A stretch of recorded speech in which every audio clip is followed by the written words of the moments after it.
The opioid battle is being fought on many fronts these days, but one area where it's getting significantly worse is in nurseries. Data gathered from hospitals across the country shows that the number of babies born to opioid-addicted mothers has quadrupled over the last 15 years. And as Stephanie Leydon tells us, those babies may provide vital clues into better understanding addiction. 1. Starfish. It's one thing to give up drugs. Yeah. But as Jessica Cardinal will tell you, another to stay off them. Every addict, every mother would love to be able to just say, okay, I'm not going to use drugs anymore and I'm not going to be the way I am anymore, but it doesn't work like that. Cardinal was 19 when she graduated from prescription pills to heroin and life on the streets. Then, just before she found out she was pregnant with her first child, she did it. She stopped using. But she says the stress of a second pregnancy led to relapse. I ended up in a Home Depot parking lot, 3 months pregnant, getting high with my 8-month-old in the back seat, and thank God somebody called the police. She ended up here at a residential program in Lynn run by the nonprofit Bridgewell. The only phone allowed is this one.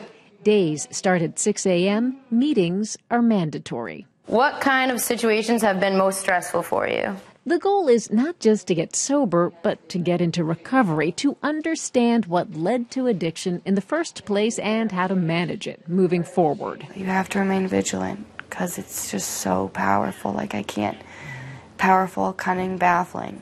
Here you go. Clues to better understanding the disease may come from its youngest victims, babies like Andrew.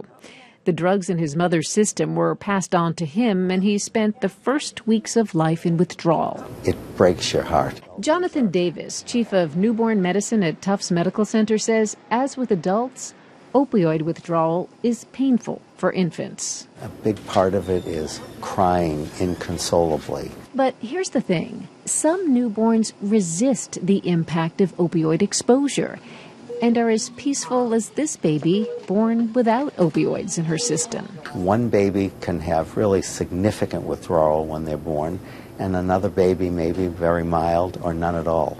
What's the difference? When mothers using opioids also smoke or take anti-anxiety medicine, he says opioid withdrawal is worse for babies.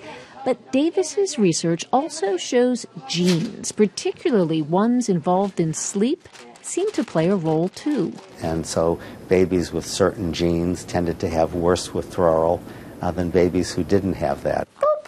Come here. Cardinal has long wondered about the genetic connection to addiction. She was just 13 when her own mother died of an overdose. I don't want my kids to have to go through what I went through as a child, losing my mom. It's a powerful incentive to remain in recovery. I love you. Stephanie Leydon, WGBH News. Jessica Cardinal has been in the recovery program in Lynn for more than a year and is about to move out with her kids to her own place.